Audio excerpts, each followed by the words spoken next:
Why is the exploration of openness important to the spiritual seeker? What is it about it? Or to anyone seeking freedom and peace in everyday life? It's fundamental to the spiritual seeker to understand, to recognize, to investigate, to turn attention to openness, because it is the very nature of awakening. It is the very nature of that which the spiritual seeker is seeking, although often that is not recognized as such. The spiritual seeker usually, yes, as a generalization, is seeking often a higher state of consciousness, or a special state of consciousness that will make them an enlightened person, that will elevate them above the human experience, and so on and so on. They're seeking something that will take them beyond the pain and the suffering of the human experience. Well, of course, that's the catalyst for the path of spiritual seeking. But very rarely is it recognized that what they're really seeking is as simple, as natural, and as fundamental or essential as openness itself. Now, openness doesn't sound very glamorous. It doesn't sound like a super spiritual state. It sounds like something that you do on a human level. I can open or I can close. I can, yeah, in response to a situation. But what we're talking about here, and what we'll be exploring in detail and depth on the program, is what openness is, and how it can be recognized, and how it is the foundation of true freedom. Now, obviously, we're not going to do that right now, right here, because this isn't a teaching conversation, but we are pointing to why is it important to explore this, to understand this, to know this, to recognize this. If I can say in a nutshell, essentially, yes. I'll try. Essentially, this openness is the end of resistance. And the end of resistance is the undoing of the ego self. Now, every spiritual seeker is really looking to go beyond or get rid of or something, the ego self or the ego identity. It seems the ego is the thing that is in the way of freedom, peace, happiness, fulfillment, and so on. And essentially, that's right. It is. So we need to understand what the ego is, and we also need to understand what supports and facilitates the undoing of that ego and identity. And then we can come to understand that essentially freedom is the end of resistance. And the end of resistance isn't just a self that is kind of going along with things, has given up, if you like, caring or fighting with reality. The end of resistance will bring us, if we continue the inquiry, to the recognition of our essential nature, that which is prior to the ego mechanism, that has always been here, the recognition of awareness itself. So openness and awareness are really one and the same, and that's what I would want to explore in more depth, provide more pointers to, and allow a living dialogue with. So within that context, you're going to be exploring, I guess, becoming aware of awareness. And what, I mean, that befuddles the mind. Yeah, it also does sound kind of abstract. Sounds like not a boots on the ground. Yeah, because one of the things about this teaching is it is actually, as well as being high, it's also boots on the ground. Yeah, so it has to have a practical, speak to the practicality, if that's possible. Is this abstract? Becoming aware of awareness, is this abstract? And can we talk a little bit about what it actually means here? It sounds abstract. And in some ways, to the self that is seeking something it can grasp, you could say it's abstract, but it's actually not. What do I mean by that? I mean, I've used I've pointed to becoming aware of awareness here and there, and I always, like you just said, find that often there's a look of puzzlement. I think the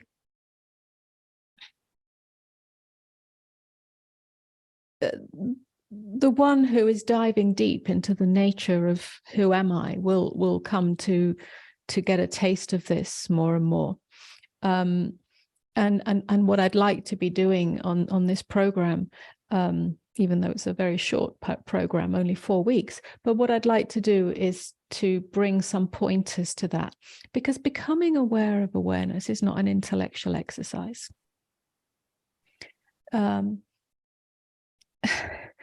Becoming aware of awareness isn't really a sort of method or practice. It's a kind of knowing or seeing or recognizing by looking at the bare facts of one's experience, that the ever-present, that which doesn't change, that which is constantly part of our experience, is awareness itself, the very fact of awareness. There would be no human experience without awareness. Yeah? We wouldn't know that we are seeing. We wouldn't know that we are feeling. We wouldn't know that, what we're perceiving. We wouldn't know that we're thinking. We're aware that we're thinking. We're aware that we're feeling. We're aware that we're touching. We're aware that we're smelling. Everything is awareness. Everything. Or rather, behind every experience, yes, is awareness. So we need to come to recognize this, and it's much simpler and much more direct than it seems to the mind that wants to grasp onto some fancy intellectual concept. Is this like, does this mean a kind of meditation? Is this a meditation sort of practice, or are you because you're kind of pointing to the same thing that can be seen in meditation, to watch the watcher, to watch what happens. Yes, I mean, more than any meditation practice, I mean, we may include something. It's more a sort of through inquiry and dialogue to actually come to recognize it more and more. To actually understand, it does bring in the intellect, the perception, and so on, so that the whole self, the whole being is involved in this. Yes. I know that in many of our programs, the kind of field itself, the sort of vibration of the field itself fosters and allows and sort of softens and relaxes enough, because actually this necessitates a kind of relaxation, really, doesn't it? Yes, essentially that's what it is. When we soften our perception, when we soften our gaze, when we relax into the now, relax into what is, that's when the doorway to Yes. awareness recognizing itself, because that's all it is. It's awareness recognizing itself. And that's really these are just words to describe something that is actually very natural, very ordinary, and is already here.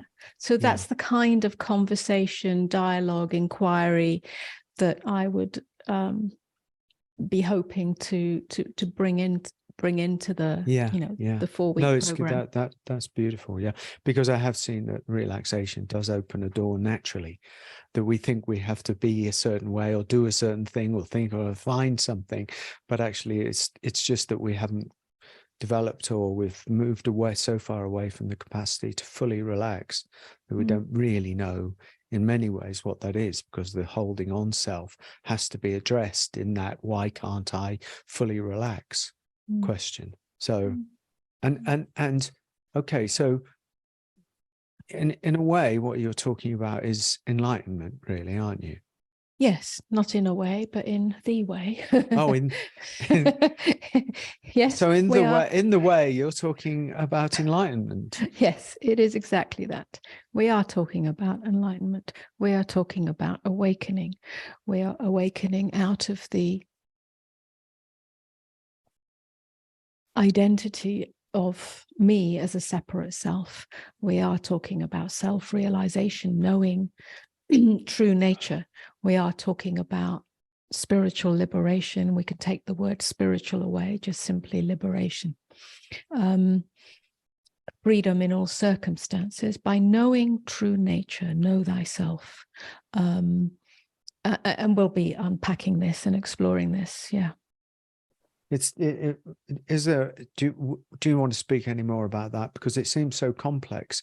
I know that enlightenment, self-realization, all this, has such an air of complexity to it that confuses and tantalizes and drags people around, honestly, for many, many, many years. Why?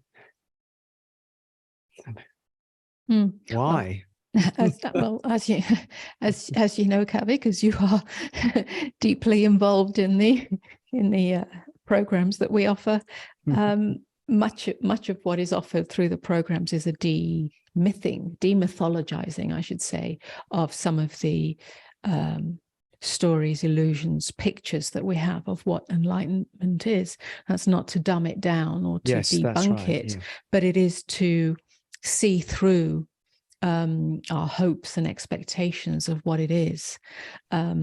So essentially, why is it seemingly so complex or out of reach? Why do we have all these images and pictures of what enlightenment is?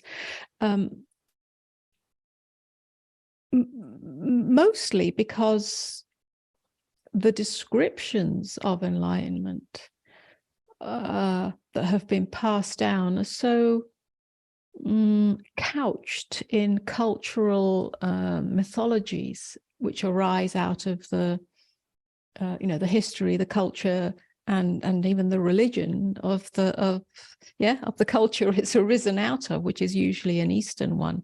So there is imagery and language and so on that makes it seem much more supernatural than what it is really.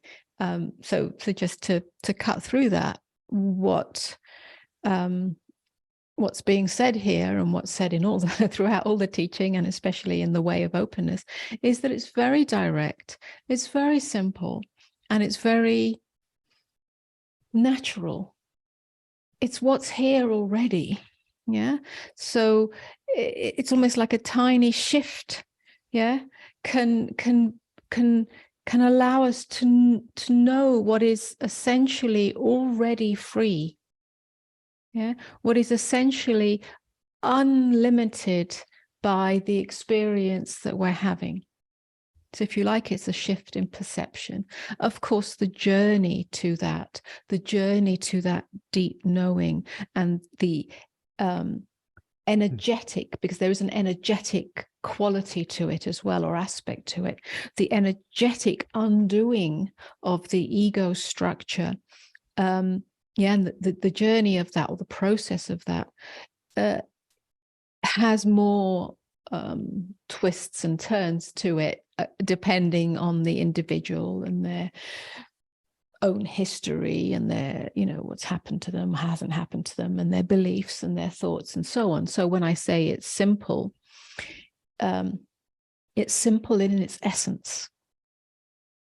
Yeah, the journey of discovering that simplicity often has many twists and turns and nooks and crannies, which is why we endlessly dialogue, inquire, point, describe, and so on. Yeah, because the word simple, it's simple is actually, that in itself is an infuriating thing for the self to even contemplate, because the self, the ego self says, well, if it's so simple, and it gets irate. If it's so simple, why can't I get it? Yeah. Where is it? And so simple is like, gets confused a little bit with easy, and easy brings up a whole load of baggage as well, big and it's, so all of that kind of comes undone. A better word is natural. Yes. Let's say natural. Well, and it's kind natural, of more... naturalness in all aspects of the human being is something that is very much covered up, isn't it? Whether it's our natural health, our natural state of mind, our natural open-heartedness, and our natural state, not a state, but our natural, what shall I call it, nature, our essential nature, our fundamental nature. All of it's covered up. So it's natural, but there are layers of seeming obscurations or obstacles to the recognition of that. I like this. I like this. I like this talk of natural, because it takes it way away from the endless mind shenanigans and actually introduces another thing. And of course, one has to be careful of the idea of natural as well, because that itself conjures up a whole load of images or ideas. But actually, there's something deeply intriguing about naturalness and getting back to the kind of talk about openness and naturalness. They're synonymous. They're with each other, aren't they? They're bedfellows or whatever they are. They and so that. To me, that's a beautiful invitation. So let me ask you, can I get back to openness? Just the point of it? Yeah. Why do you say that openness is unconditional? And what do you mean? What is that? What does that mean? Because that's, that befuddles. I talk about, I'm always interested in the words that are in the human consciousness, collective consciousness, that trigger immediately an idea, a notion, a belief. That has to be looked at in itself. So what do you mean? What is this? Again, without completely unpacking this, because this will be one of the sessions of the program, but just to bring a little taste of that, perhaps. I think we've touched on it in some ways, that openness is unconditional because it's always here, come what may, in all circumstances, whether the circumstances are pleasurable or painful, welcome or unwelcome, in all situations, in all experiences. Openness is here. It's here, prior or behind or beneath, in the innermost of you before, or if you like, as well as, this might be a better way of saying, as well as your resistance, your struggle, your argument with what with what is, your rejection, your pushing away, or your grasping, even whilst all that is going on, openness as your innermost state, your natural state, is here. And it's unconditional. It doesn't open or close. That's the error that we make. We think there's an opening or a closing. Yes, on the surface, we may need to practice softening, allowing, and the whole human is involved in that, mental, emotional, energetic. But what I'd like to offer on this program is something more than just that conversation about opening and closing. This isn't psychology. Yeah, we can include that. But I'd like to offer something that I haven't offered before, which is the inquiry into the nature of awareness, the nature of openness, the nature of true nature, which is, it has to be examined as well as the human being that has the capacity to open and close. Now, I've touched on opening and closing as a human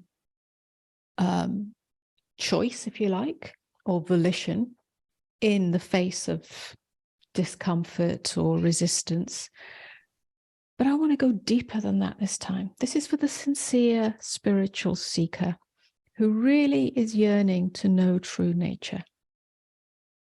And of course, you can't just separate it all. It's all part of the same stream. Yeah. The inquiry into whether I can choose to open and close, and the inquiry into what is fundamentally open, whether I choose to open or close or not. Yeah. They're all part of the same stream of inquiry, but I'd like to go deeper with this, or perhaps more refined, if I may say that. Yeah. What is the nature of openness? What is the nature of true freedom? What is the nature of awareness? And how can I recognize that? Or not how can I recognize that, but can I recognize that? Will I recognize that? Is there a possibility? I think there's an idea. I hear what you're saying. I think there's an idea that, around enlightenment, openness, awareness, that it's the end. This is part of the myth. It's the end of the human experience. And what you were just saying was that that's not true. The human experience keeps on going. And yet there's a recognition of the open field, can we call it, that in which the human experience arises, comes and goes. Yes. And is the exploration kind of heading into that? It may well include that. Yes. Freedom in all circumstances. Yes. Yes, what you say is right, is true. It's once awareness has recognized itself, yeah, because you can't recognize anything without awareness recognizing it. It's awareness that recognizes everything, that experiences everything. Once we come to know that or understand it deeply in our direct experience by seeing it over and over again, verifying it over and over again, then that, if you like, open, unlimited, unbounded awareness, because that's what it is. It's not bound by this self. It doesn't belong to this self. It's what's here. behind, beyond, beneath, with, everything. Yeah. Once that's been recognized, then it in some ways doesn't matter. And I use that word a little cautiously, what the human experience is. It doesn't matter what is lifing or how life is lifing itself. Yeah. From that perspective. So there's a lightness of being in that.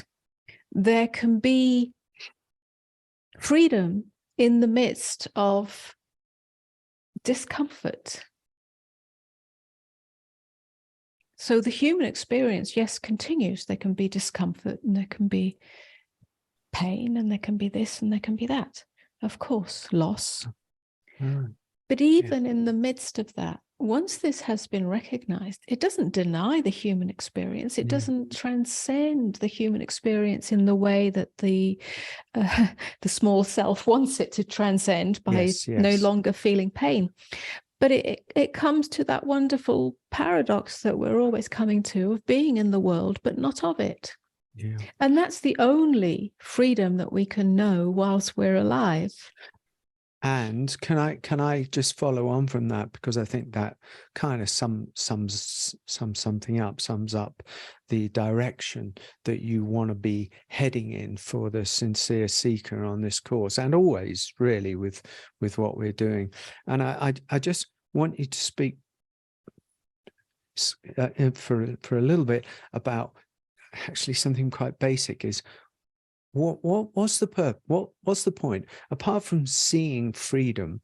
Freedom or knowing freedom does it bring happiness? Does it bring some joy, or does it what are these real, just the earthly kind of qualities? Because in many ways, unless it serves that kind of purpose, it's like, well, what's the point? That's what people ask. What's the point? You're just seeing for its own sake.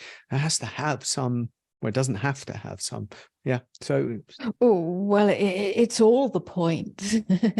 Yeah. Not only does it open a doorway to peace, yeah, to happiness, yeah, not happy about anything or joyful about anything, but the fundamental nature of the open field, which is unconditional, has a quality of causeless joy, of spacious peace, peace that passeth all understanding.